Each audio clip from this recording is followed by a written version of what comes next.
Hello, Cody. My name is Sean Everett. I'm the website analysis expert at Zucor Marketing in San Antonio, Texas. And thank you so much for talking with Eric. He sent your website over to me for analysis, and that's what this video is. This video is your analysis. Now, in the course of this video, I am going to show you how you are losing ground on the internet to the roofer girl, and how you can turn the tables and get some of that business because I have some tips to give you that you can implement right away. And let's not wait another second. The first thing I have to say, though, is that your site is a little confusing to me. I rarely comment on the aesthetics of a site. I mean, a lot of it is really great, but it's a little boring because it's just blue and white. It's not very interactive. The photos have sort of this blue tint over them, which I don't understand. And I also didn't, when I showed up at this site, understand that you were also residential. This looks like you are solely a commercial roofer, and maybe that's what your major thrust is. I don't know, but that's fine. But the other thing here is 2022. It looks as if nobody has updated your site. And what I'm about to tell you is relatively new. And in 2022 wasn't very well known. So this might be new information that will cause you to want to add some to the interior of your site at the very least. Now, the first thing I do after looking at your site is I have a paid tool. It's called Ahrefs. It gives me the metrics of your site over the last couple of months, how it's been performing. And the next thing I do is a regular old Google search for Bryan, Texas roofing.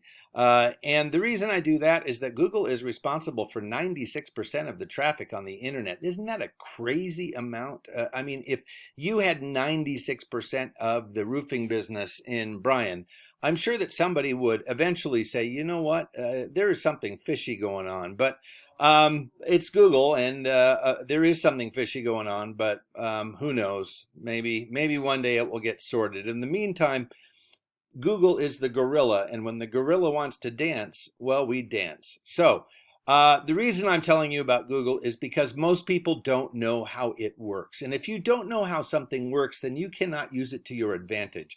And there are plenty of companies that are actually getting Google to their advantage. And one of them is your competitor here, the Roofer Girl. Now, I'm going to explain how Google works by explaining this results page. And as we go along, you'll understand.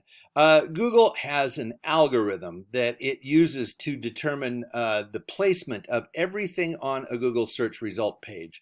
And that algorithm is looking for three specific things. And those things begin here. One is it wants you to fill out a Google business profile. Now, a Google business profile is like any other online profile, like Facebook or whatever. It's going to ask you what year you started your business. It's going to ask you what your actual opening and closing hours are on a daily basis. It's going to ask you to prove that you own the site. But if you fill that thing out thoroughly enough and precisely enough, most people use a professional to do it. But if you do that, then there is an opportunity to end up here in the map pack.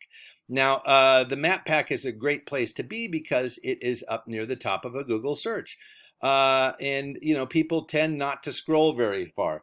The other advantages to it will put one of the Google reviews near you that has already come in for you and put it on your little listing here. I had them install a new roof on my house a couple years ago. Usually they select something a little bit more positive than that because that doesn't really tell you much, does it? Oh my. Well, anyway, Google is imperfect also. Underneath the map pack, we have what we call the organic search results. Now, the organic search results are not organic in the sense that they just show up, you know, wherever. The algorithm is still doing the placement of these underneath the map pack, but you don't have to do anything other than have a website for it to be on the Google search results. However, what the algorithm is looking for is what will determine where you are.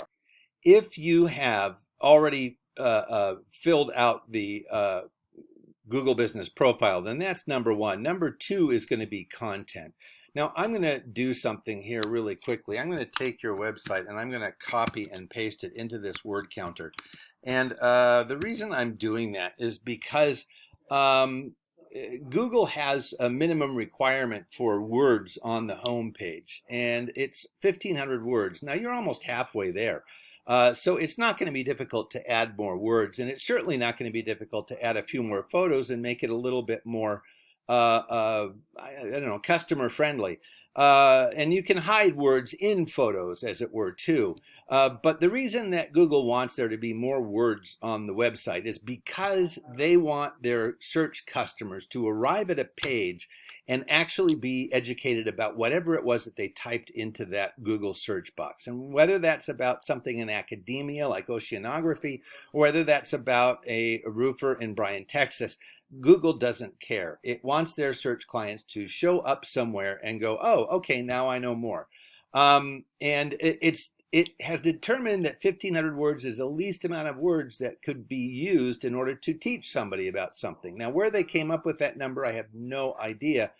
But think about it in the converse, too. Like if you went to Google and typed in something about oceanography and you went to a page and all it said was oceanography is good, you would go, why did you send me here, Google? This is ridiculous. So you can see that more words is actually a little bit better, that the algorithm is actually looking for something that is somewhat understandable. Now, all words are not equal on Google, and I'm going to show you what I mean. Here's your stats here on that page that I mentioned that I subscribe to, questexteriorsllc.com. And here are your keywords. You have 2 in your website, and that is start, certainly. Keywords are words that come from your industry and differentiate you from, say, a dairy in Wisconsin. So it's going to be words from your industry, little phrases, if you will, key phrases. And those are going to be things that are on your website and your competitors' websites. They're going to be on probably roofing websites nationwide. And they're also going to be from Google searches and also specific to your area. So, you know, for instance, you know, you might not have very many questions about ice roof dams. And the reason for that is because you probably don't have that much ice forming on the houses there. But in your area, I don't know, maybe hail is a big problem at a certain time of year. So that's something to know. But keywords, you have 2 and your competitor has 194. So there's a little bit of catch up to do there. I'm going to show you what their keywords are.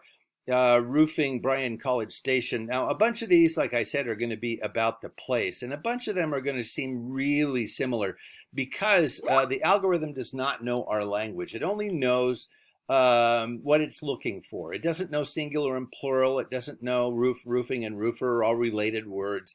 It doesn't know that Bryan College Station roofers and roofing Bryan College Station are essentially the same search. It just knows that this appears and this appears a lot. So it's going to look for both. So now some of these are obviously going to be about the words from your industry. For instance, there might be something about, I don't know, roof vents or here's one, for instance, metal retrofit roofing College Station. That is something that I would never have put all of those 5 words in the same order ever in my life. So it must be something from your industry. So you get the idea. And like I said, there's another 6 pages of these. If they're good enough for them, they're good enough for you. Now, next up, we're going to go to backlinks. Backlinks is where you are on somebody else's site.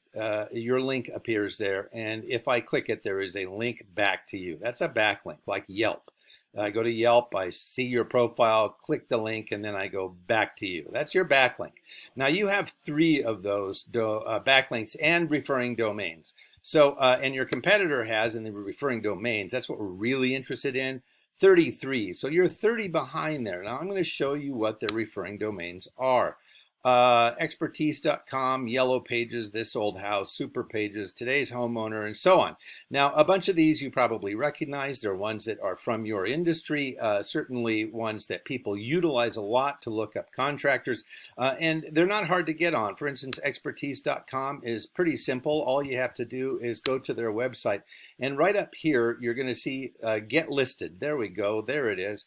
And that's all it takes. Now, of course, that is a lengthy and dull process to sit and fill out a bunch of those over time. But that is exactly what the algorithm is looking for. Why does the algorithm want backlinks? I'll tell you, because Google doesn't want to vet the sites on their own. They figure if a lot of other people refer to your site, then that means that it will be a site that other people have already wanted to go to, and therefore something worthwhile. So that is why backlinks exist. Now, what this all comes down to is this. Your backlinks and keywords have served to give you 9 visitors last month. That's down 3 from the month before. And your competitor has 323. So that's like, what, 35 times more visitors than you had, and that means that they had 35 times more opportunity for one of those visitors to become a paying customer. And 35 times, 35 out of this is much smaller than 35 out of this.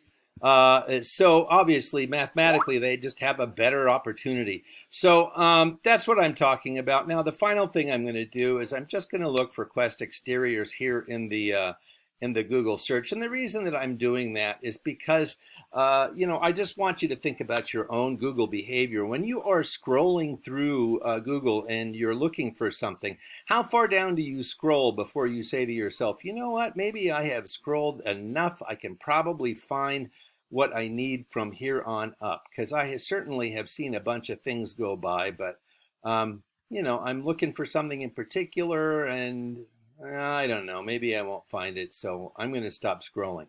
I guess my question is, if you were looking for a roofer in Bryan, would you have continued this far? Most people do not, as you probably know. Most people do not scroll this far, and that's why I am showing you that it is difficult for people. You're not on the first 4 pages of the Google search. So that is difficult. So that being the case, I'm hoping that you will understand these 3 things. 1, Google Business Profile. 2, more and better keywords, and 3, more and better backlinks. Those are the things that are going to get you to the top of a Google search and displace the roofer girl for business. So that is what my suggestion is. And you can put those suggestions to use today if you want. Call up your web designer and do that. Or, because we actually know how to do that, we would be happy to help you. Now, if you like the ideas that I've been talking to you about in this video, please give Eric a call, and he would be happy to guide you through the next steps. He'll also be following up and see what you thought about this video that we made. All right, thank you so much, and have a great rest of your day.